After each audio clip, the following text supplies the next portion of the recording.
हमारे फेंस का काम प्रगति पे है, जिस पे हमारे काउंटर पार्ट ने आपत्ति जताई थी, जिसकी आपत्तियों का जवाब दे दिया गया है।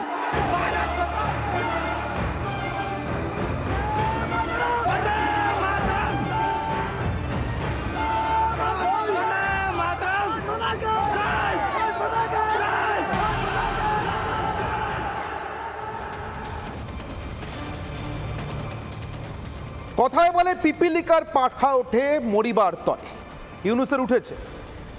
এটাও বলে কেউ ঠেকে শেখে, কেউ দেখে শেখে। যে দেখে শিখে যায় তার জন্য কষ্ট কম, যাকে ঠেকে শিখতে হয় তার কষ্ট বেশি। জাস্টিন ট্রুডো খালিস্তানি পুষে, জিহাদি পুষে নিজের দেশের দলের 12টা বাজিয়ে গতকাল প্রধানমন্ত্রী পদ থেকে ইস্তফা দিয়েছে। 1 নম্বর ভারত বিদ্বেষী, 1 নম্বর খালিস্তান তোষণকারী, 1 নম্বর জিহাদি তোষণকারী। এত কিছু করেও নিজের গদি বাঁচাতে পারেনি। ইউনূস দেখে শিখতে পারতো, তা নয়। এই বললাম পিপিলিকার পাখা ওঠে মরিবার তরে, ইউনূসের উঠেছে। অতএব আজ সীমান্তে, কোন সীমান্ত? না ভারত বাংলাদেশ সীমান্ত। কোন ভারত? না যে বাংলাদেশের জন্মদাতা। যে দেশটা না থাকলে এই স্বাধীন বাংলাদেশের জন্মটাই হতো না, মুক্তিযুদ্ধের জয়টাই আসতো না। সেই দেশের সীমান্তে আমাদের সীমান্তরক্ষী বাহিনী আমাদের জমিতে কাঁটাতার দিচ্ছে। ওপার থেকে কিছু লোক এসছে আমাদেরকে বাধা দেওয়ার জন্য। বিএসএফ তো যা করার করতোই বা করবেই, করেছেও, উড়িয়ে দিয়েছে আপত্তি। কিন্তু যেটা দেখে জিহাদিরা ভয় পেয়েছে। হ্যাঁ, আমি জিহাদি বলে ডাকছি বাংলাদেশের বর্ডার গার্ডকে, তার কারণ এদের কুখ্যাতি আছে। এরা দেশের প্রধানমন্ত্রীকে খুন করতে গিয়েছিল, তার জন্য এদের অনেকে জেলও খেটেছে, যাবজ্জীবন কারাদণ্ডপ্রাপ্ত হয়েছে, এমনকি ফাঁসিও গেছে। অতএব এই সংগঠন সন্দেহের ঊর্ধ্বে নয়। বাংলাদেশ বর্ডার গার্ড বিভিন্ন সময় জিহাদিদের সঙ্গে হাত মিলিয়ে, এমনকি বর্ডার গার্ডের ভিতরে সরাসরি জিহাদিরাও কাজ করেছে। অতএব আজকে যারা ভারতের মাটিতে বিএসএফকে, আমাদের দেশের সীমান্তরক্ষী বাহিনীকে আমাদের দেশের জমিতে কাঁটাতারের বেড়া দিতে, বাধা দিতে এগিয়ে এসেছিলেন, তাদেরকে সরাসরি জিহাদি বলছি। এদের অন্য কোনো উদ্দেশ্য থাকতে পারে না। মাথা ঠিক থাকলে কোনো বাংলাদেশের রক্ষী ভারতকে ভারতের মাটিতে কাঁটাতার দিতে, বেড়া দিতে, বাধা দিতে পারে না। এদের মাথায় নিশ্চয়ই অন্য কিছু ঢুকেছে, মগজ ধোলাই হয়েছে। খারিজি মাদ্রাসায় ওপারে কিনা জানি না, কোন হুজুর করেছে তাও জানি না, জসিমউদ্দিন রহমানি কিনা তাও জানি না, কিন্তু কোনো এক হুজুর তো করেছেই। আর সবার উপরে তো রয়েছে এদের সব হুজুরের সব থেকে বড় ভৃত্য মোহাম্মদ ইউনূস। এই মুহূর্তে যার কর্মবাপ বাইডেন, মেয়াদ 13 দিন, ধর্মবাদ জসিমউদ্দিন রহমানি, মেয়াদ যতদিন ভারত চায় ততদিন। হ্যাঁ, চাইলে ভারত এমন সন্ত্রাসবাদীকে বাংলাদেশে ঢুকে মেরে আসতে পারে, মেরে এসছেও এর আগে পাকিস্তানে ঢুকে। কিন্তু আছে একটা, বাংলাদেশের সঙ্গে ভারতের সম্পর্ক আর পাকিস্তানের সঙ্গে ভারতের সম্পর্কে একটা তফাৎ ছিল এতদিন পর্যন্ত। ওই সূক্ষ্ম তফাৎটা আমরা বুঝে এসেছি বলেই এখনো ঘরে ঢুকে মারিনি। কিন্তু আজ আমাদের সীমান্তে আমাদের মানুষরা দেখিয়ে দিয়েছেন, সাধারণ নাগরিকরা দা কাটারি হাতে, দা বটি হাতে বুঝিয়ে দিয়েছেন জিহাদিদের জন্য আমাদের কি অস্ত্র রাখা আছে। বিএসএফ পরে, সেনা প্রশ্নই ওঠে না। জসিমউদ্দিন রহমানিদের মগজ ধোলাই করা জিহাদি জঙ্গিদের জন্য আমাদের সাধারণ ভারতীয়দের, 140 কোটি ভারতীয়দের দুটো করে হাত মেলালে 280 কোটি হয়। ধরে নিচ্ছি 40 কোটি শিশু আর বৃদ্ধ আছে দেশে, 100 কোটি ভারতীয়র দুটো হাতে 200 কোটি হাত হয়। প্রত্যেকটা হাতে একটা করে কাটারি থাকলে কটা জিহাদি আসবে? আজ এই কাটারি হাতে জিহাদিদের জন্য একদিকে ভারত মাতা কি যায়, আর একদিকে বন্দে মাতরম বুঝিয়ে দিয়েছে ভারতবাসী আমরা 190 বছর পর সাদা চামড়া প্রভুদের দেশ থেকে তাড়াতে পেরেছি, আর নতুন করে কাউকে প্রভুত্ব করতে আমাদের উপর দিই না। আমার মাটি, আমার মা জিহাদিদের দেব না। বুঝে গেছে বাংলাদেশিরা, বুঝে গেছে জিহাদিরা। এই 13 দিনের মেয়াদে ইউনূস বুঝবে নাকি নিজের গদি আঁকড়ানোর জন্য ছলে বলে কৌশলে ভারতের সঙ্গে একটা যুদ্ধ চায়? নিজের গদি নিজের চেষ্টায় যদি বাঁচাতে পারে তো বাঁচাক ইউনূস। এমনিতে যুক্তরাষ্ট্রের সব বন্ধুদের গদি যাচ্ছে, কিন্তু ভারত সীমান্তে খবরদারি করে, নাক গলিয়ে ভারতের সঙ্গে যুদ্ধ খেলে গদি বাঁচানোর চেষ্টা করলে একুল ওকুল দুকুল যাবে। এমনিতে তো ঘরের ভিতরে ওর অশান্তির শেষ নেই, ঘরের বাইরে ভারতের সঙ্গে লাগতে এলে কি হবে? আজ কাটারি হাতে দা হাতে মালদার কালিয়াচক সীমান্তে মানুষ দেখিয়ে দিয়েছে। শিখলে শিখুক, এইটুকু দেখেও শিখতে পারে, শেখার উপায় আছে, শুধু ট্রুডোকে দেখে শিখতে হবে না। না শিখলে 13 দিন পর ভয়ানক ঠেকে শিখতে হবে। তৈরি তো ইউনুস? আসবো আজকের বিতর্কে, তার আগে আজকের বিশেষ প্রতিবেদন।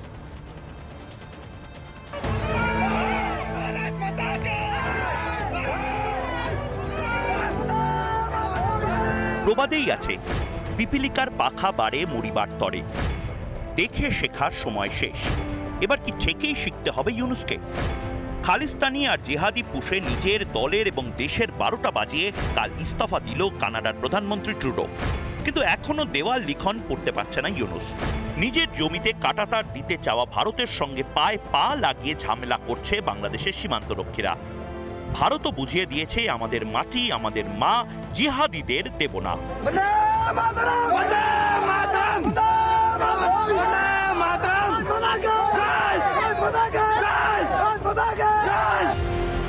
সীমান্তে যে শুধু ভারতীয় সীমান্তরক্ষী বাহিনী বুক চিতিয়ে দাঁড়িয়েছে তা না, শত্রুর বিরুদ্ধে রুখে দাঁড়াতে হাতে হাতে দা বটি নিয়ে সীমান্ত পাহারায় সাধারণ মানুষ।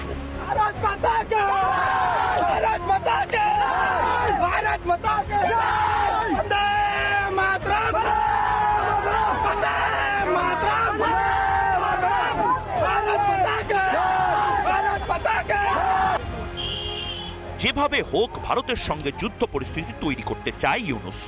দেশের ভিতর বাড়তে থাকা অসন্তোষ আর নির্বাচনের দাবি সামাল দিতে যুদ্ধ লাগিয়ে জরুরি অবস্থা জারি করে ক্ষমতায় থেকে যেতে চান ইউনুস। কর্মবাপ বাইডেন আর ধর্মবাপ জসিমউদ্দিন রহমানের নির্দেশেই ভারতের সঙ্গে ইউনুসের সীমান্ত শয়তানি। রিপাবলিক বাংলা। ঠিক এখান থেকেই আমার আজকের বিতর্ক শুরু করব। আমার আজকের প্রশ্ন নিয়ে। আমার আজকের অগ্নিবাণ ঠিক প্রশ্ন নয়, একটা হুঁশিয়ারি ওই জিহাদিদের জন্য। জিহাদিদের ভ্যাকসিন আমরা কিন্তু আবিষ্কার করে ফেলেছি, বহুদিন ধরেই আছে আমাদের দেশে, দেখাইনি ছিল যে, আজ দেখালাম জিহাদিদের ভ্যাকসিন। জিহাদিদের সুপুত্র ইউনুস, জিহাদিদের পুতুল ইউনুস আজকে দেখে নিয়েছে ভারতবাসী স্রেফ এইটুকু নিয়ে বর্ডার গার্ড বাংলাদেশকে খেদিয়ে দিতে পারে। বিএসএফ সত্যিই লাগে না। বিএসএফকে কাজে ডিপ্লয় করা, বিএসএফকে কাজে এনগেজ করা আমাদের জন্য বিলাসিতা। আমরা পিঁপড়ে মারতে কামান দাগি না। তবুও আরেকবার আমাদের দিক থেকে, ভারতের দিক থেকে একটা হুঁশিয়ারি ইউনুসের জন্য, সাধারণ বাংলাদেশি নাগরিকদের জন্য নয়। যে বাংলাদেশি নাগরিকরা ভারতকে বন্ধু মনে করেন, ভারতের সঙ্গে মিশতে চান, ভারতের সঙ্গে থাকতে চান, ভারতীয়দের সঙ্গে কথা বলতে চান, ভারতে আসতে চান, ভারতের ক্ষতি না করে ভারতের সঙ্গে সহাবস্থানে থাকতে চান, তাদের জন্য নয়, ইউনুসের মতো জিহাদিদের জন্য একটা সতর্কবার্তা আছে। আজকে ছবি দেখে শিখে নেওয়ার জন্য আমার আজকের অগ্নিবাণ। জিহাদিদের 3টে জম আমাদের হাতে, 3টে জম আছে, দা, কাটারি আর বন্দে মাতরম। খালি হাতে বোমা বন্দুক কামানের সঙ্গে লড়ে বন্দে মাতরম বলতে বলতে আমাদের ছেলেমেয়েরা প্রাণ দিয়েছে। রাইটার্স বিল্ডিংসে ঢুকে কুকুরের মতো বিদেশি শাসকদের চেয়ারের তলায়, টেবিলের তলায় লুকোতে বাধ্য করে প্রাণ নিয়েছে। এই জিহাদি ইউনুসের বাংলাদেশের চট্টগ্রামে বিদেশিদের অস্ত্রাগার লুণ্ঠন করে সাহেবদের কুকুরের মতো পালিয়ে যেতে বাধ্য করেছে। যে সাহেবরা চট্টগ্রাম ক্লাবে লিখে রেখেছিল dogs and Indians are not allowed, তাদেরকে চট্টগ্রামে নট অ্যালাউড করে দিয়েছিল। অতএব জিহাদিদের 3টে জোন, কাটারি, দা আর বন্দে মাতরম।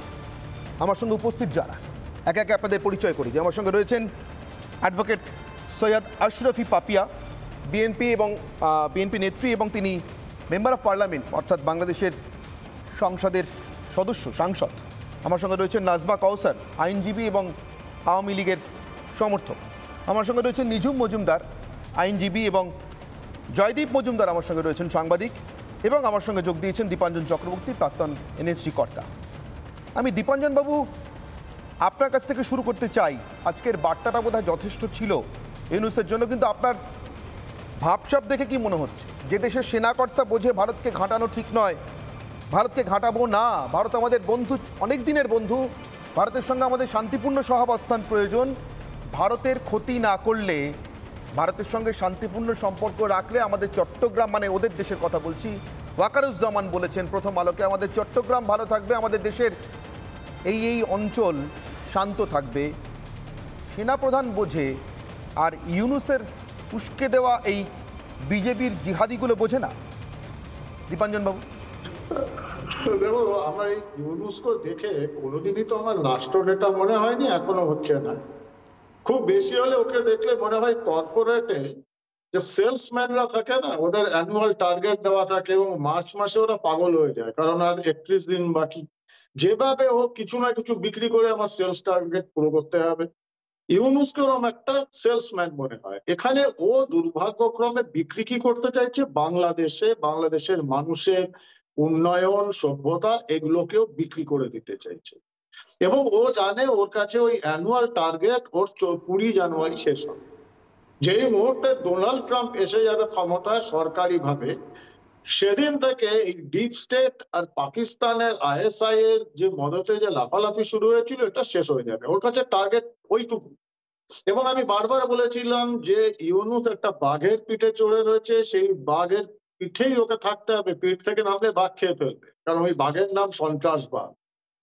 আর যদি দৌড়াতে থাকে, একটা সময়ের পরে আরো বড় সত্যিকারের বাঘের সামনে আসতে হবে, সেটা হচ্ছে ভারতবর্ষ।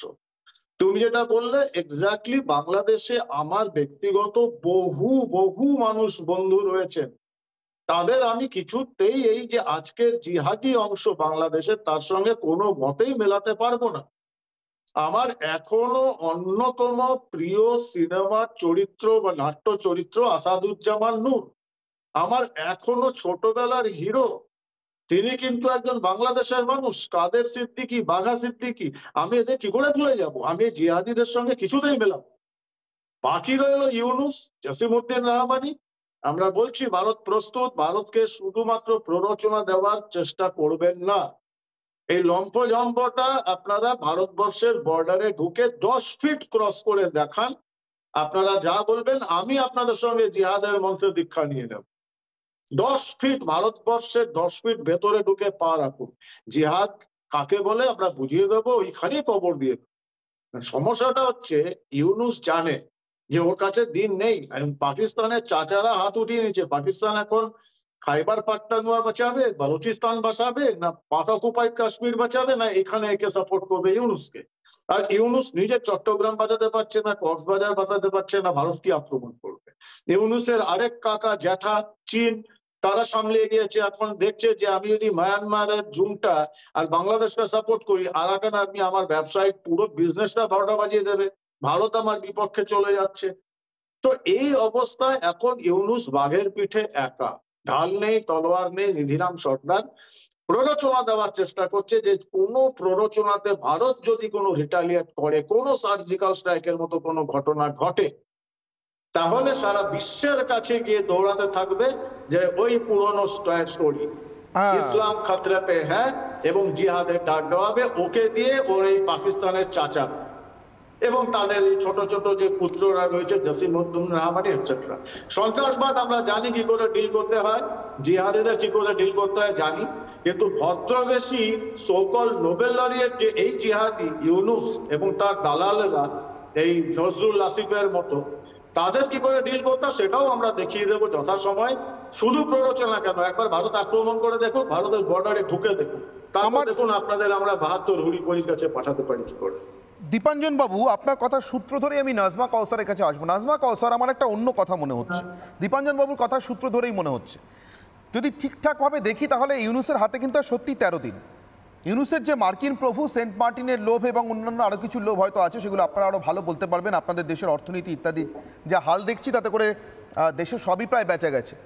চালও এখান থেকে না পাঠালে যারা খেতে পাচ্ছে না, এখন এমন অবস্থা দেশের, তা ঘরে নেই চাল, ভারতের দক্ষ ভারতের দেওয়াল, এই হচ্ছে ইউনূসের হাল্লা রাজার সেনার অবস্থা। তো আমার প্রশ্ন আপনার কাছে ওই কারণেই নাজমা কাউসার, ইউনূসকে এই 13 দিনের মধ্যে যে কোনোভাবে হোক পায়ে পা লাগিয়ে সবচেয়ে পুরনো বন্ধুর সঙ্গে সম্পর্ক নষ্ট করে ভারতের দিক থেকে কিছু একটা সামান্যতম সাড়া পেলেও, একটা রেসপন্স পেলেও সেটাকে অজুহাত করতে চায় দেশের ক্ষমতায় টিকে থাকার জন্য। দেখো দেশে জরুরি অবস্থা, আমরা দেশ আক্রান্ত, ইত্যাদি ইত্যাদি, যাতে ক্ষমতায় থেকে যাওয়া যায়। নির্বাচন ছাড়া ক্ষমতায় থাকতে চাইছে ইউনূস, এটা স্পষ্ট। ধন্যবাদ আর বাংলাকে। এটা অত্যন্ত স্পষ্ট, গত 5 মাসে পায়ে পা লাগিয়ে ঝগড়া বাজানোর পায়তারা করছে ইউনূস, অবৈধ ইউনূস আমি বলবো, জবরদখলকারী, অবৈধ ক্ষমতা দখলকারী। আজকে 5 মাসে বাংলাদেশকে একটি রক্তাক্ত প্রান্তরে পরিণত করেছে। আইন আদালতে নৈরাজ্য, দ্রব্যমূল্যের ঊর্ধ্বগতি, নিরাপত্তাহীনতায় মানুষ প্রতিনিয়ত মানে শঙ্কাজনক জীবন যাপন করছে। কোনো মানুষের জনজীবনে নিরাপত্তা নাই, ছিনতাই, রাহাজানি, সবকিছু নিয়ে আজকে একটা প্রচন্ড রকম অবস্থা। এটা হচ্ছে সম্পূর্ণ স্ট্যান্ডবাজি, দেখানো যে আমরা অনেক কিছু করছি, আসলে কিছুই করছে না। বাক স্বাধীনতা আজকে রুদ্ধ, সংবাদপত্রের স্বাধীনতা রুদ্ধ, মত প্রকাশের স্বাধীনতা নেই, বিদেশি বিনিয়োগ চলে যাচ্ছে, বাংলাদেশের অর্থনীতি ধ্বংসের মুখোমুখি। আইন আদালতে আইনজীবীরা, শত শত আইনজীবী হত্যা মামলার আসামি, জাস্টিসরা হত্যা মামলার আসামি, শত শত সাংবাদিক হত্যা মামলার আসামি। এই বাংলাদেশে ইউনূস এখন একটা কিছু পায়, তারা ষড়যন্ত্র করছে তার বিদেশি প্রভু এবং পাকিস্তানিদের দালালদের সাথে মিলে, তার জঙ্গি শক্তিকে কাজে লাগিয়ে বাংলাদেশে একটা যুদ্ধ অবস্থা তৈরি করে নির্বাচনকে পিছিয়ে দিয়ে যাতে আগামী নির্বাচন না করতে হয়, সেই কারণেই এই ষড়যন্ত্রটা করে যাচ্ছে। এবং সেখানে মদত দিচ্ছে, আমি সরাসরি বলবো, সেখানে তাদেরকে জেনে বুঝে না বুঝে সমর্থন দিচ্ছে বিএনপি, এবং তারা তাদেরকে তাদের ঘাড়ের উপর চেপে গত 50 বছরে জামাত আজকে এই জায়গায় পৌঁছেছে। ডক্টর ইউনূসের মতো একজন ষড়যন্ত্রকারী, যারা আজকে বঙ্গবন্ধুর খুনিদেরকে বাংলাদেশে এনে তাদেরকে আজকে সূর্য সন্তান বলছে, তাদেরকে রাষ্ট্রের মহানায়ক হিসেবে উপস্থাপন করতে চেষ্টা করছে, বঙ্গবন্ধুর বিরুদ্ধে অপপ্রচার চালাচ্ছে, জননেত্রী শেখ হাসিনার বিরুদ্ধে মিথ্যা মামলা দিচ্ছে, গণহত্যার মামলা দিচ্ছে। গণহত্যার ডেফিনেশন কি সারা পৃথিবী জানে। এই আদালতের বৈধতা নিয়ে আমরা চ্যালেঞ্জ করতে চাই, এই আদালতের বৈধতা নেই। আজকে দেশটাকে ভারতের সাথে আমরা চাই সহাবস্থান, বন্ধুত্বপূর্ণ সহাবস্থান। গত 15 বছর দুই দেশে একটা সুন্দর সম্পর্ক ছিল আমাদের, যেই সম্পর্কে অসাম্প্রদায়িক একটি বাংলাদেশ, একটি সুন্দর সংস্কৃতির বাংলাদেশ, আমাদের বাঙালি ঐতিহ্য, ভ্রাতৃত্বের বন্ধনের বাংলাদেশ ছিল। সেই বাংলাদেশকে ধ্বংস করেছে, নস্যাৎ করেছে এই অবৈধ ক্ষমতা দখলকারী ইউনূস। সেই বাংলাদেশকে আজকে শত শত জঙ্গির অভয়ারণ্য বানিয়েছে। নাজমা কওসার, আমি আপনার কাছে আসবো। আমি আপনার কাছ থেকে এই বিষয়টা একটু স্পষ্ট হতে চাইছিলাম। আপনি বলছেন নির্বাচন করার সামান্যতম ইচ্ছা ইউনূসের নেই, এই কথাটা, এবং আপনি তার সঙ্গে এটাও বলছেন নাজমা কওসার যে এর সঙ্গে বিএনপি যুক্ত। এখানে আমি একটু ডিফার করছি আপনার সঙ্গে। বিএনপির আশরাফি পাপিয়া আমার সঙ্গে যোগ দেবেন, কোনো একটা টেকনিক্যাল রিজন উনি যোগ দিতে পারছেন না, যে কোনো মুহূর্তে হয়তো যোগ দেবেন সৈয়দা আশরাফি পাপিয়া। আমি এলে পরে ওনার সঙ্গে কথা বলবো, কিন্তু আমি বিএনপির আমির খসরুর একটা বক্তব্য আপনাকে শোনাচ্ছি। আপনি নিশ্চয়ই আমির খসরুর বক্তব্য শুনেছেন। তিনি কিন্তু স্পষ্ট বলছেন নির্বাচন দিতে আর দেরি করা যাবে না। কি বলছেন আমির খসরু, আমি একবার শুনে।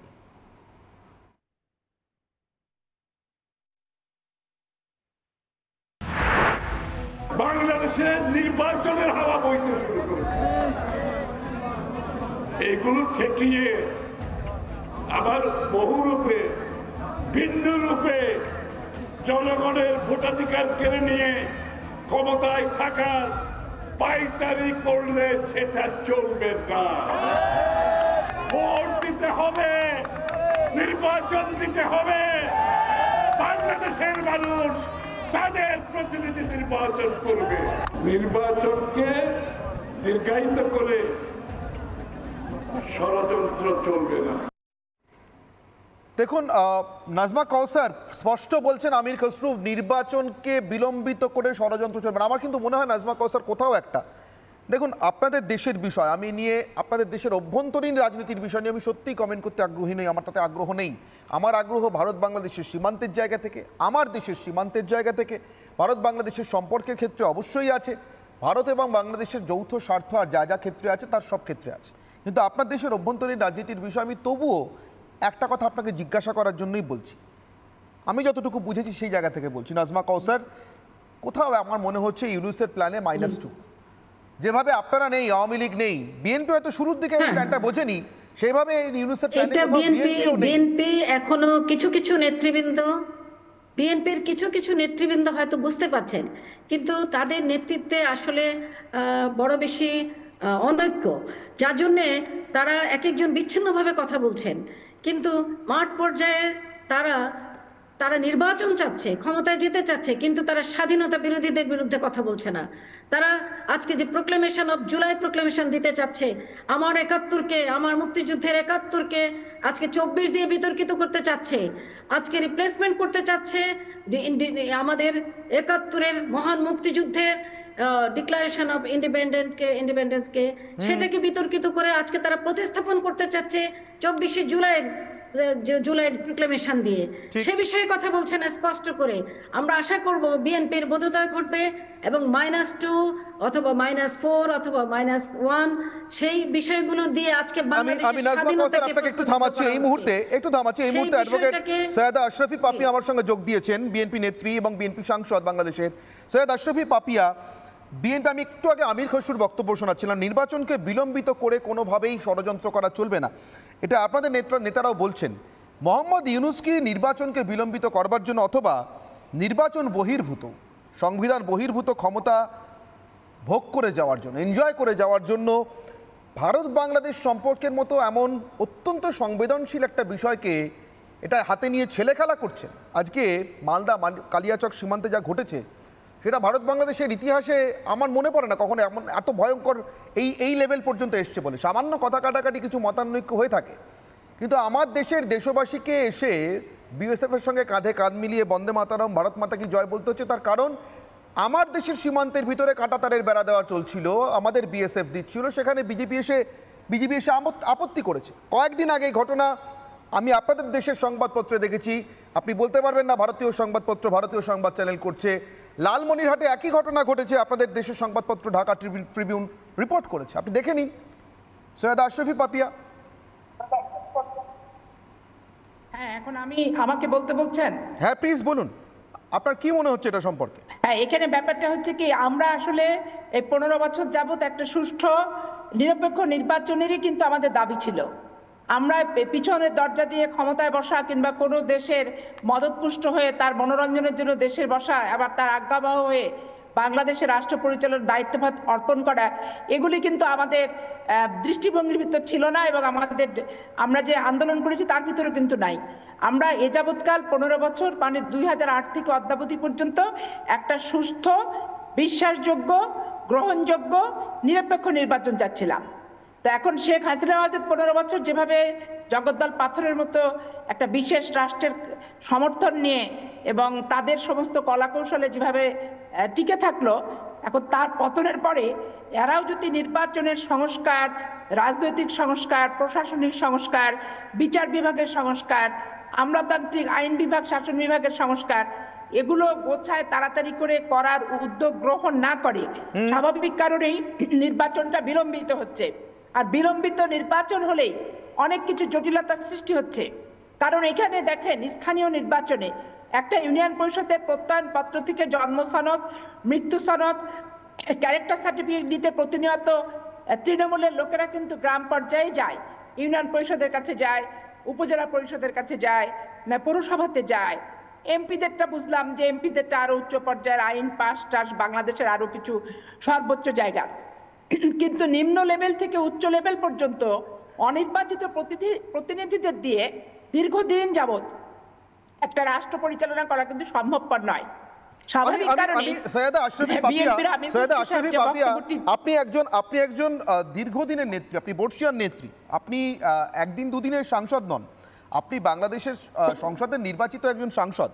আমি আপনাকে একটা বক্তব্য শোনাচ্ছি, আমি দুটো পরস্পর বিরোধী জায়গা দেখছি, আমি আপনাকে একটা বক্তব্য শোনাচ্ছি সৈয়দা আশরাফি পাপিয়া, আমি তারপর আপনার কাছে আসছি। খুব ভালো তো, একদম ডিবেটের শুরু থেকে আপনাকে পেলাম, একটা টেকনিক্যাল রিজনের জন্য হয়তো আপনাকে কিছুক্ষণ দেরিতে পেলাম। আমি কয়েকদিন আগের একটা বক্তব্য, আপনি নিশ্চয়ই অবহিত, আপনার দেশেরই জামাতে ইসলামী বাংলাদেশের আমির শফিকুর রহমান এই বক্তব্যটি রেখেছিলেন, আমি তার বক্তব্যটা আগে শোনাই। শফিকুর রহমানের বক্তব্য। বিচার আমরা করবই। পরীক্ষিত দুইটা দেশপ্রেমিক শক্তি আছে, একটা সেনাবাহিনী আর একটা জামাত ইসলাম। পরীক্ষিত দুইটা দেশপ্রেমিক শক্তি আছে, একটা সেনাবাহিনী আর একটা জামাত ইসলাম। পরীক্ষিত দুইটা দেশপ্রেমিক শক্তি আছে, একটা সেনাবাহিনী আর একটা জামাত ইসলাম। পরীক্ষিত দুইটা দেশপ্রেমিক শক্তি আছে, একটা সেনাবাহিনী আর একটা জামাত ইসলাম। সৈয়দ আশরাফি পাপিয়া, আমি কিছুক্ষণ আগে নাজমা কাউসারকে বলছিলাম আপনাদের দেশের অভ্যন্তরীণ রাজনীতির বিষয়, কিন্তু ইতিহাস তো মিথ্যে বলে না। দেখুন, মূলত যে দুটো পরিবারকে কেন্দ্র করে বাংলাদেশের রাজনীতি গত 30-35 বছর আবর্তিত হয়েছে, সেই দুটো পরিবারের সঙ্গে কিন্তু মুক্তিযুদ্ধের গরিমা আছে। সেটা জিয়াউর রহমানের পরিবার, খালেদা জিয়ার পরিবার হোক, অথবা শেখ হাসিনার পরিবার, মুজিবুর রহমানের পরিবার হোক। আমার প্রশ্ন, জামাতের সঙ্গে কিসের লেগাসি আছে? খান সেনার দাসত্ব করার লেগাসি, দালালি করার লেগাসি, পাকিস্তানের দালালি করার লেগাসি। এখন এহেন শফিকুর রহমান নিজেদেরকে সেনার সঙ্গে এক করছেন। তাহলে আমার প্রশ্ন, সৈয়দ আশরাফি পাপিয়া, বাংলাদেশের সেনাপ্রধান ওয়াকারুজ্জামান, প্লিজ আমার প্রশ্নটা কমপ্লিট করতে দেবেন। ওয়াকারুজ্জামান কয়েকদিন আগে প্রথম আলোকে বলেছেন, আমরা ভারতের সঙ্গে শান্তিপূর্ণ সহাবস্থান চাই, ভারতের সঙ্গে আমাদের সম্পর্কে অবনতিতে কারুর লাভ নেই, বাংলাদেশের তো নেই। আমি এখান থেকে জিজ্ঞাসা করব, যদি সেনা আর জামাত একই রকম দেশপ্রেমিক হয়, তাহলে সেনা যা বুঝছে তা জামাত আর জামাতের বন্ধু ইউনূস বুঝছে না কেন? এইখানে যেটা ব্যাপারটা, যে আমরা ভারত শুধু না, সারা বিশ্বের সাথে বন্ধুত্ব করতে চাই। এখানে প্রভুত্ব করাটা আমরা পছন্দ করি না, শত্রুতা করাটাও আমরা পছন্দ করি না। আবার আধিপত্যবাদের মাধ্যমে ছদ্মবেশী প্রভুত্ব পছন্দ করি না। আর আপনি আমাকে যে বক্তব্যটা শোনালেন, আপনাদের টেকনিক্যাল জন্য সম্ভবত বক্তব্যটা আমার কাছে স্পষ্ট হলো না, মানে কেটে কেটে আমি শুনলাম। তারপরে আমি যতটুকু বুঝলাম যে সেনাবাহিনী আর জামাত একই, এরকম একটা কথা আমি শুনলাম। হ্যাঁ, শফিকুর রহমান ধরে নিচ্ছি, কারণ শফিকুর রহমান। এখন এইখানে আমি একটা কথা স্পষ্ট করে বলতে চাই, জামাত ইসলাম এরা ধর্ম নিয়ে রাজনীতি করে, এরা ধর্ম ব্যবসায়ী, এদের ভিতর রাজনৈতিক চেতনা নাই। আর মুসলমান সারা বিশ্বে মুসলমান আছে, একটা মুসলমান জামাত ইসলাম করতে বাধ্য হবে এরকম কোনো কথা নাই। কিন্তু একটা তাদের যে নীতিটা হচ্ছে, তারা প্রথমে অনেক বড় বড় কথা বলে আগায়, কিন্তু যেখানে তারা শক্তিশালী ঘাঁটি গাড়তে পারে, সেখানে তাদের মতো নিকৃষ্ট এবং জঘন্য সংগঠন পৃথিবীতে থাকে না। কারণ তারা যে সমস্ত ভাবে হাত কাটা, পা কাটা, রক কাটা, গলা কাটা এবং ধর্মের কোরআন শরীফ নিয়ে, হাদিস নিয়ে, বুখারী শরীফ নিয়ে যে অপব্যাখ্যাগুলো করে ধর্মভীরু মুসলমানদেরকে বিপদগামী করে, এগুলো নিয়ে আমাদের ব্যক্তিগতভাবে আমার ব্যাপক আপত্তি আছে। তার কারণ আমি রাজশাহী বিশ্ববিদ্যালয়ের স্টুডেন্ট, সেইখানে আমি তাদের তাণ্ডব দেখেছি, সেইখানে আমি বিশ্বজিৎকে গলা কেটেছে আমি দেখেছি, নতুন তপনকে পুড়িয়ে মেরেছে সেটা আমি দেখেছি, আমি অনেককে পাটাতন দিয়ে জবাই করেছি সেটা আমি দেখেছি, রিমুকে, এবং তাদের কর্মকাণ্ড নিয়ে অনেক আপত্তিকর ব্যাপার আছে। এবং আমরা ছাত্র জীবন থেকেই আমরা জামাতের এই ধর্ম ব্যবসার যে লেবাস, এটা আমরা পছন্দ করি না। বেশ, সৈয়দ আশরাফি পাপিয়া, আপনি আমার সঙ্গে থাকুন প্লিজ। নিঝুম মজুমদার, আইনজীবী আমার সঙ্গে রয়েছে। নিঝুম মজুমদার, দেখুন, সৈয়দ আশরাফি পাপিয়া, নাজমা কাউসার, আমি বলছি যারা প্রতিষ্ঠিত রাজনৈতিক শক্তি, যারা সংসদীয় পথে দেশের সংবিধান মেনে নির্বাচনে অংশগ্রহণ করেন, হয়তো যোজন তফাৎ আছে, যোজন বিস্তর আছে এই দুটি শক্তির মধ্যে, আওয়ামী লীগ এবং বিএনপি, থাকা স্বাভাবিক, রাজনৈতিক মতভেদ থাকবে, এটা আমি আবারও বলবো আপনাদের দেশের অভ্যন্তরীণ রাজনীতির বিষয়। কিন্তু আমি দেখছি দুজনেই কিন্তু এখানে একমত জামাতে ইসলামের রাজনীতি নিয়ে, দুজনেই একমত ইউনূস যেভাবে ক্ষমতা আঁকড়ে রয়েছেন সেটা অসাংবিধানিক, অগণতান্ত্রিক, বেআইনি, এটা নিয়ে। আমি নিঝুম মজুমদার এখান থেকেই বুঝতে চাইছি, ইউনূসের ক্ষমতা আঁকড়ে থাকার মরিয়া চেষ্টার সঙ্গে ভারতের সীমান্তে জোর করে এই পায়ে পা লাগিয়ে ঝগড়া করতে চাওয়ার কি কোনো সম্পর্ক আছে বলে আপনার মনে হয়? আপনাকে অনেক ধন্যবাদ। প্রথমেই এটা বলে নেওয়া ভালো যে আজকে আমি ধন্যবাদ জানাই সৈয়দা আশরাফি পাপিয়া অ্যাডভোকেট এবং বিএনপির একজন নেত্রী, এবং একই সাথে বাংলাদেশ আওয়ামী লীগের আরেকজন বক্তা এখানে ছিলেন। বিএনপির ব্যাপারে আমাদের সবসময় প্রত্যাশা তো এটাই ছিল, বিএনপি আমাদের রাজনৈতিক প্রতিপক্ষ, এটা সত্যি কথা। এবং একই সাথে বিএনপির সাথে তো জন্মশত্রু নয়, আমাদের কাছে বিএনপি সবসময় চাওয়া ছিল যে বিএনপি অ্যাটলিস্ট এই ধর্ম ব্যবসায়ীদের বিপক্ষে একটা অবস্থান নেবে। ফলে আমি পুরনো কথা টেনে না এসে আমি এটাকে শুরুতেই অ্যাপ্রিসিয়েট করব। এবং আমাদের অনেকের থেকেই সৈয়দ আশরাফি পাপিয়ার ভালো জানার কথা, বিকজ আমি ভুল না করে থাকলে তিনি রাজশাহী ইউনিভার্সিটিতে পড়েছেন এবং সেখানে জামাতের প্রকোপটা ওনার সবচেয়ে ভালো বোঝার কথা এবং জানার কথা, উনি জানেনও সেটা। দেখেন, এখানে পায়ে পা লাগিয়ে ঝগড়া করবার কথা যেটা বলা হচ্ছে, সেটা তো আমরা 5ই অগাস্টের পর থেকেই দেখতে পাচ্ছি, একদম পরিষ্কার। আপনি আমাকে বলেন তো যে ভারত সরকারের পক্ষ থেকে এখন পর্যন্ত বাংলাদেশ বিরোধী বা এমন কোন স্ট্যান্ড নেওয়া হয়েছে কিনা যেখানে পুরো বাংলাদেশের প্রশাসন অর্থাৎ এই অবৈধ ইউনূস সরকার কোনোভাবে আপনার ভারতের সাথে একটা শত্রু জায়গাতে যেতে পারে। অথচ আমরা কি দেখলাম, ভারতের পুরো দেশটার বিরুদ্ধে, সেটা মিডিয়া হোক, সেটা প্রশাসন হোক, তার বিরুদ্ধে ইউনূস সরকার চলে গেল। এখানে সবচেয়ে মজার ব্যাপার যেটা হচ্ছে যে ইউনূস সরকারের লোকেরা চাচ্ছে যে ভারতের মিডিয়া যাতে বাংলাদেশের যে প্রশাসন সেই অনুযায়ী কথাবার্তা বলুন, যেটা আমার কাছে আশ্চর্য লাগলো। ভারতের মিডিয়া কিন্তু খুবই স্বাধীন একটা মিডিয়া, এমনকি কে ক্ষমতায় আছে, বিজেপি আছে ক্ষমতায় না কংগ্রেস আছে, এটা আমার অভিজ্ঞতা যে ভারতের মিডিয়া এগুলো কাউন্টও করে না, তারা নিরপেক্ষ সংবাদ দেয়। এটার জন্য বিখ্যাত, এটা আমরা জানি যে ভারতের মিডিয়া খুবই স্বাধীন এবং তারা এইসব ব্যাপারে প্রচন্ড খড়গহস্ত এইসব ব্যাপারগুলোতে। সেখানে ভারতের মিডিয়াকে কন্ট্রোল করতে চাইছে ইউনূসের মতো একটা অবৈধ দখলদার। এবং এই যে সীমান্তের এই ব্যাপারটা, এটা তো এইটা হওয়ারই কথা ছিল। এই যে আজকে আমরা দেখলাম যে সীমান্তের যারা নাগরিক আছে ভারতীয়, তারা যে আজকে দা বটি নিয়ে এসেছে, বা এখানে আমরা বিএসএফ কে দেখেছি বিজেপিকে মুখোমুখি, এটা কিন্তু মাত্র শুরু। এখানে এক ভদ্রলোক বলছেন যে 10 ফিট ভেতরে ঢুকে একটু দেখা, সে সত্যি কথা তো। আসলে কি ইউনূসের অবৈধ প্রশাসন কি চাচ্ছে, যে ভারতের ভিতরে ঢুকে ভারতকে আক্রমণ করবে? এবং সেটা কেন, আমি রিজনটা জানতে চাচ্ছি। ভারতের সাথে একেবারে মারামারি করতে হবে, why, what is the reason? একেবারেই নিঝুম মজুমদার, এই জিনিসটা আমাদের বোঝা প্রয়োজন। নিঝুম মজুমদার, আমি আপনার কথা সূত্র ধরে আমি জয়দীপ মজুমদারের কাছে আসছি। জয়দীপ মজুমদার বর্ষিয়ান সাংবাদিক। ইউনূস ক্ষমতায় আসার পর, তার আগে শেখ হাসিনা ক্ষমতার যখন শেষ দিকে, এইবার তিনি দেশ ছেড়ে চলে যাওয়ার আগে পর্যন্ত বেশ কিছু অত্যন্ত গুরুত্বপূর্ণ রিপোর্ট তিনি স্বরাজ্য পত্রিকায় করেছেন। আমি সেই জায়গা থেকে জিজ্ঞাসা করছি জয়দীপবাবু আপনাকে, এই ডেভেলপমেন্টটাকে আপনি কি চোখে দেখছেন? আজকে যা সীমান্তে ঘটে গেল, এ তো অভাবনীয়। এটা আগের বক্তারা যা বলেছেন আমি একেবারেই সহমত সবার সাথে, যে এটা ইউনূস ইচ্ছে করে করছে। ইউনূস ওর পাওয়ারে থাকতে চায়, যতদিন টানা যায় সেটা থাকতে চায়। তার একটা কারণ দেখুন, এটা ভুলে গেলে হবে না যে যেটা অ্যান্টি ডেমোক্রেটিক স্টুডেন্টস মুভমেন্ট, যেটা জুলাই আগস্টে জুলাই থেকে শুরু হয়ে, জুন থেকে শুরু হয়ে অগস্টে আলটিমেটলি শেখ হাসিনা ওখান থেকে চলে আসতে হলো, যার জন্য সেই স্টুডেন্ট মুভমেন্টের যারা নেতারা আছেন তারা এখন একটা আলাদা পার্টি ফর্ম করছে।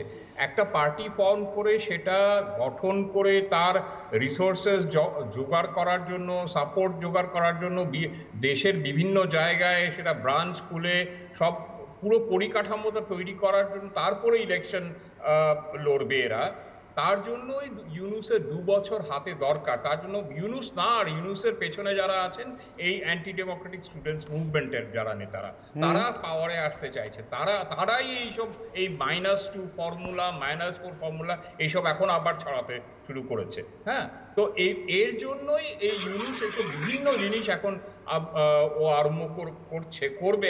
আরো ইনফ্যাক্ট যত দিন যাবে তত আরো বেশি আমরা দেখব এরকম বিভিন্ন প্রভোকেশন ও শুরু করবে।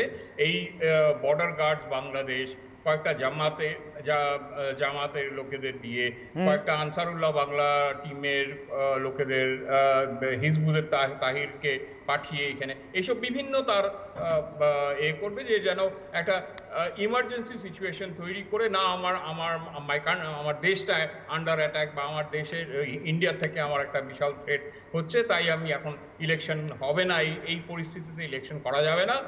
আর আমি আমার স্টুডেন্ট লিডারদের টাইম দিয়ে দিলাম, ওদের পার্টিটা যেন গঠন হোক, ওরা বিএনপি আওয়ামী লীগের এগেনস্টে ইলেকশন লড়বে। ওর পুরো গেম প্ল্যানটা হচ্ছে এটা, আমি যতটা বুঝি। বেশ, আমি সৈয়দ আশরাফি পাপিয়া, আপনার কাছে আরেকটা প্রশ্ন করব।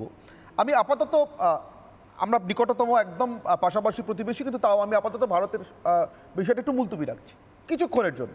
আচ্ছা, ধরুন মার্কিন যুক্তরাষ্ট্রের 47তম প্রেসিডেন্ট হিসেবে যিনি শপথ নিতে চলেছেন, ডোনাল্ড ট্রাম্প, 2016 সালে আপনার দেশ থেকেই যাওয়া একটি প্রতিনিধি দলকে তিনি জিজ্ঞাসা করেছিলেন, ওই মাইক্রো ফিন্যান্সের ভদ্রলোক কোথায়, যিনি আমার বিরুদ্ধে প্রচুর টাকা ঢেলেছিলেন বাংলাদেশে এই নির্বাচনে, এই আমেরিকাতে এই নির্বাচনে। আপনার দেশের যিনি প্রধান উপদেষ্টা হয়ে সোকল্ড বসে আছেন, অনির্বাচিত হয়ে পাওয়ার ভোগ করছেন, ক্ষমতা ভোগ করছেন, সংবিধান বহির্ভূত, তার সম্পর্কে যে মার্কিন প্রেসিডেন্ট আর 13 দিন পরে ক্ষমতায় আসতে চলেছেন, শপথ নিতে চলেছেন, এটা তার মনোভাব। আপনি কিছুক্ষণ আগে আমাকে বলেছেন শুধু ভারত না, আমরা গোটা পৃথিবীর সঙ্গে বন্ধুত্ব করতে চাই। ঠিক কথা, পৃথিবীর যে কোনো সার্বভৌম রাষ্ট্রের এই আকাঙ্ক্ষা থাকবে।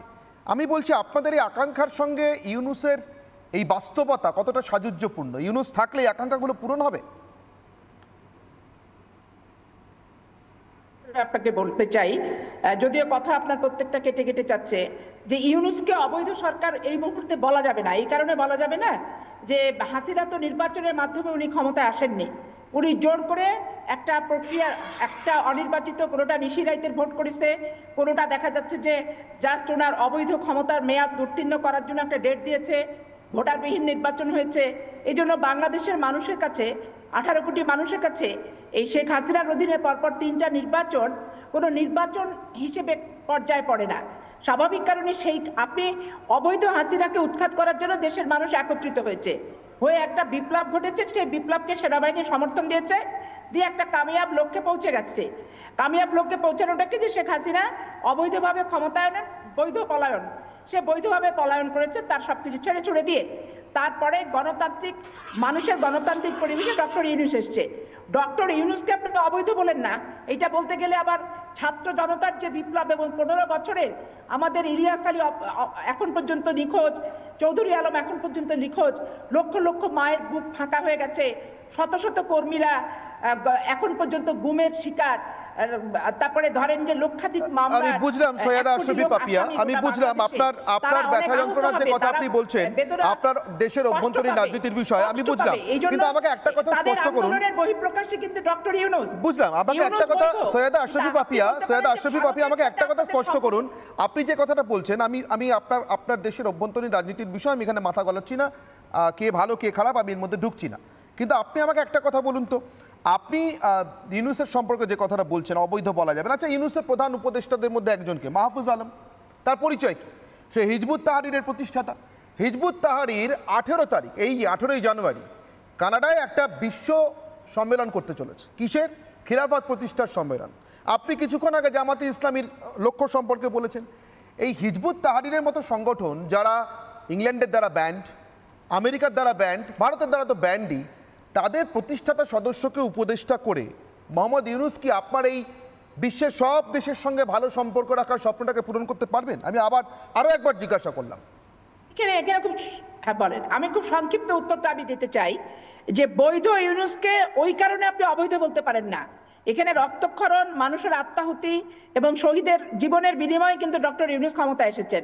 আর এখন তার একজন উপদেষ্টা উনি হিজবুল তাহরিরকে বিশ্বে প্রতিষ্ঠিত করছে কি করছে না, এইটা আপনি যেটা বললেন, এইটা বাংলাদেশের মানুষ কোনো ধর্মান্ধ না, এটা আমি একবারে চ্যালেঞ্জ করে বলতে পারি। এখানে ধর্মান্ধ হওয়ার কোনো সুযোগ নাই। এখানে মানুষ, সব ধর্মের মানুষ, বাংলাদেশে যে সম্প্রীতির রাষ্ট্র এবং যেভাবে আমরা অতিথি পরায়ণ হয়ে সবাই সবার পূজা বলেন, ঈদ বলেন, বড়দিন বলেন, যেভাবে আমরা এনজয় করি, এইটা পৃথিবীর অনেক দেশেই কিন্তু নাই। এখানে মন্দিরের যেমন নিরাপত্তা আছে, মসজিদেরও তেমন নিরাপত্তা আছে। আমি আপনার কথা স্পিরিটটা ধরেই বলছি, যাদের লক্ষ্য বিশ্বজুড়ে খিলাফত প্রতিষ্ঠা করা, তেমন একটি সংগঠনের যে জন্মদাতা, সে আপনার প্রধান উপদেষ্টার আবার উপদেষ্টা, তাকে সঙ্গে করে নিয়ে গিয়ে একবার ভাবুন সৈয়দা আশরাফি পাপিয়া, আমি কেন ইউনূস সম্পর্কে বলছি একবার ভাবুন। আমি নাজমা কাউসারের কাছে যাব। নাজমা কাউসার, সৈয়দা আশরাফি পাপিয়া মোহাম্মদ ইউনূসকে অবৈধ বলতে রাজি নন, কিন্তু আমি দেখছি একটা অদ্ভুত যোগাযোগ মোহাম্মদ ইউনূসের সঙ্গে অবৈধ লোকজনের, তিনি নিজে অবৈধ। এক মিনিট সৈয়দা আশরাফি পাপিয়া, আমি নাজমা কাউসারের কাছে যাবো। নাজমা কাউসার, দেখুন মোহাম্মদ ইউনূস নিজে অবৈধ, তার উপদেষ্টা তিনি একটি অবৈধ এবং সন্ত্রাসবাদী সংগঠনের প্রতিষ্ঠাতা, তিনি তাকে সঙ্গে করে নিয়ে কার পিঠ চাপড়ানি নিয়ে এলেন? বিল ক্লিন্টন, যার এই মুহূর্তে মার্কিন রাজনীতিতে কোনো বৈধতা নেই, তিনি বহুদিন আগে 2বার প্রেসিডেন্সি করে বিদায় নিয়েছেন, আর চাইলেও জীবনে একদিনের জন্য সে দেশের প্রেসিডেন্ট হতে পারবেন না। তারা সম্মেলনটা করতে চলেছেন কোথায়? কানাডায়, যেখান থেকে প্রধানমন্ত্রী হিসেবে অবৈধ হয়ে গিয়েছেন জাস্টিন ট্রুডো, এই খালিস্তানি আর জিহাদি পুষে। এবং ডোনাল্ড ট্রাম্প আসার পরে তাদের এই সর্বোচ্চ পরামর্শদাতা বাইডেন, তিনিও আর 13 দিন পরে অবৈধ হয়ে যাবেন ওই দেশের আইনের বিচারে, মানে তার প্রেসিডেন্সির কোনো মেয়াদ থাকবে না। এই এতগুলো অবৈধ একসঙ্গে যখন মিলে যায়, তখন কি কোথাও মনে হয় না যে ভারত বাংলাদেশ সীমান্তে যা ঘটছে তার পিছনে একটা অবৈধ উদ্দেশ্য আছে? নাজমা কাউসার। অবশ্যই অবশ্যই, সকল অবৈধ, সকল জঙ্গি, সকল অপশক্তি যখন একত্রিত হয় সম্মিলিতভাবে, অবশ্যই অপকর্ম করার জন্যই একত্রিত হয়। অপকর্ম অপশক্তির সকল জঙ্গি চক্র, সকল জেহাদি, ইসলামের নামে ধর্ম ব্যবসায়ী যারা, তারা সকলে একত্রিত হয়ে এবং বাংলাদেশের স্বাধীনতা বিরোধী চক্র, ৭৫-এর খুনি, ৭১-এর খুনি, সকল খুনিরা এবং ২১শে আগস্টের খুনি, সকল খুনিরা যখন একত্রিত হয় তখন অবশ্যই সেখানে সন্দেহের অবকাশ থাকে যে তাদের উদ্দেশ্য কখনোই শুভ নয় এবং দেশ এবং রাষ্ট্রের জন্য মঙ্গলজনক নয়, প্রতিবেশীদের জন্য মঙ্গলজনক নয়। যেহেতু ভারত আমাদের প্রতিবেশী, আমাদের মুক্তিযুদ্ধের পরীক্ষিত বন্ধু, আমাদের দীর্ঘদিনের পথ চলার সাথী এবং আমরা সুখে দুঃখে আনন্দ বেদনায় আমরা একসাথে চলেছি, এই বাংলাদেশ এবং ভারত একত্রে মৈত্রীর বন্ধনে এগিয়ে গেছে। সেই বাংলাদেশের বিরুদ্ধে ষড়যন্ত্র করার লক্ষ্যেই এবং সেই বাংলাদেশের ষড়যন্ত্রের ছোঁয়া কিন্তু লেগে গেছে ইতিমধ্যে পশ্চিমবঙ্গেও, ভারতেও। সেই আমি নাজমা কৌসার, আমার সময় যেহেতু কম, আমি আপনার কথা সূত্র ধরেই আমি দীপাঞ্জন বাবুর কাছে আসবো। দীপাঞ্জন বাবু, আমি আপনার দীর্ঘ জীবনের কথা অল্পই জানি, দেশবাসী আরও হয়তো অল্প জানেন, সেটা জানাটাই ভালো আমাদের রাষ্ট্রের সুরক্ষার জন্য। কিন্তু একটা ছোট্ট প্রশ্ন, নেগোশিয়েটর বলে একটা রোল হতো আমাদের দেশে খুব কম, কিন্তু আপনারা যারা কোনো না কোনোভাবে কমান্ডো ট্রেনিংয়ে ছিলেন, কমান্ডো পারপাস সার্ভ করেছেন, তারা খুব ভালো করে জানেন এই শব্দটা। এই নিয়ে পৃথিবী বিখ্যাত একটা সিনেমা হয়ে গিয়েছে। নেগোশিয়েটারদের নেগোসিয়েশন সবসময় জানা যায় না, কমান্ডো ট্রেনিং নিয়েও অনেক সময় নেগোশিয়েটার হতে হয়। আমি আপনাকে একটা নেগোশিয়েটারের হৃদয় নিয়ে অ্যাপ্লাই করে আপনাকে জিজ্ঞাসা করছি বা বলছি, এই মুহূর্তে ইউনূসের এই অবৈধ উদ্দেশ্য সাধন করবার জন্য আমাদের কি ফাঁদে পা দিয়ে এক রাউন্ড গুলি চালানো উচিত, নাকি আমি যেটা বলে শুরু করেছিলাম, দা কাটারি বন্দে মাতারাম, জিহাদিদের ৩টি জম, আপাতত এটাতেই চলবে, কোনটা?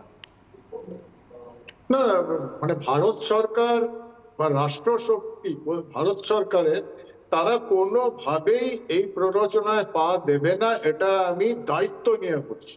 যতই প্ররোচনা দিই, যতক্ষণ অব্দি বাংলাদেশের এই যে মৌলবাদী শক্তিগুলো, বিজিবিকে দোষ দিয়ে বা বাংলাদেশ সেনাবাহিনীকে দোষ দিয়ে তো লাভ হবে না, কারণ এরা ইউনিফর্ম ফোর্স। এদের যেরকম ভাবে অর্ডার দেওয়া হবে, এটা অর্ডার তামিল করতে বাধ্য। এদের যদি কালকে বলা হয় বাংলাদেশের নাগরিকদের উপর গুলি চালায়, তারা চালাবে, সেটা তো চালিয়েছে। কিন্তু পেছন থেকে যারা বলছে, তারা যদি এদের বলে যে ভারতবর্ষের সীমান্ত অতিক্রম করো, এটা যদি একবার এই ভুলটা করে, তখন তারা বুঝতে পারবে। আর আমাদের ভারতবর্ষকে দা কাটারির দরকার নেই। ভারতবর্ষের শক্তি কতটা আমরা সংযম রাখছি, সেটা যেন ইউনূস ভুলে না যায়। ইউনূস এবং তার অবৈধ অসাংবিধানিক সরকার, এদের কোনো দায়িত্ব নেই। এরা ভারতবর্ষের সঙ্গে লড়াই করে পুরো বাংলাদেশের জনগণকে একটা বিপর্যয়ের সামনে ঠেলে নিয়ে যাচ্ছে। আমার সময় একদম শেষ। আমি অ্যাডভোকেট নিঝুম মজুমদারের কাছে আরেকবার জানতে চাইবো, 30 সেকেন্ডের জন্য। নিঝুম মজুমদার, আমার প্রশ্নের উত্তর চাইছি। 13 দিন বাকি বাইডেনের যেতে, ইউনূসের মরিয়া ভাব কি ক্রমশ বাড়ছে? ডেফিনেটলি বাড়ছে, এবং আমার কাছে তো মনে হয় সময় একদম আগত হয়ে গেছে। এখানে একটা কথা আমার একটু অ্যাড করার আছে। অ্যাডভোকেট আশরাফি পাপিয়া বলেছে যে ইউনূস সরকার হচ্ছে বৈধ, হুইচ ইজ ইনকারেক্ট। আমাদের সংবিধানে ইন্টারিম গভর্নমেন্ট বলে কিছু নেই, এবং উনার স্বামী আপনার হারুনুর রশিদ, তিনি এই যে বলছেন মধ্যরাতের ভোট, এই ভোটেই তিনি কিন্তু এমপি ছিলেন 5 বছর। সুতরাং যদি আওয়ামী লীগ সরকারকে অবৈধ বলে, তাহলে উনার হাজবেন্ড বা যে এমপি হয়েছিল সেটাও অবৈধ, উনাকে এটা স্বীকার করে নিতে হবে। আমার মনে হয় না আমাদের এই মুহূর্তে ঐক্যের বদলে আপনার এই ধরনের কন্ট্রাডিকশন কথাবার্তা বলা উচিত। এতক্ষণ পর্যন্ত যাদের সঙ্গে কথা বললাম, বিশেষ করে বাংলাদেশ থেকে, প্রত্যেক অন্তত একটি বিষয় একমত যে ইউনূস চাইছেন সংবিধান অতিরিক্ত গণতন্ত্রের ক্ষমতা, বহির্ভূত ক্ষমতা ভোগ করতে, আর তার জন্য তিনি দাবার বোরের মতো ব্যবহার করছেন তার দেশের সীমান্ত রক্ষী বাহিনীকে। কিন্তু ইউনূসের জন্য, ইউনূসের পিছনে থাকা জামাতি জিহাদিদের জন্য আরও একবার সতর্কতা। আমাদের 3টে জোম রেডি করা আছে জিহাদিদের জন্য, দা কাটারি বন্দে মাতারম। জিহাদিদের 3টি জোম সীমান্তে রেডি, বিএসএফ লাগবে না। আপনার হাতে 13 দিন সময়। ইউনূস, আপনি ভাবুন কোন পথে পালাবেন। অনির্বাণের অগ্নিবাণ এখানে শেষ করছি, সঙ্গে থাকুন রিপাবলিক বাংলায়।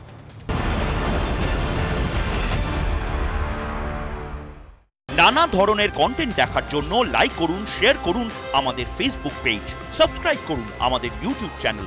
পাশাপাশি অন্যান্য ব্রেকিং নিউজের জন্য অবশ্যই চোখ রাখুন রিপাবলিক বাংলায়।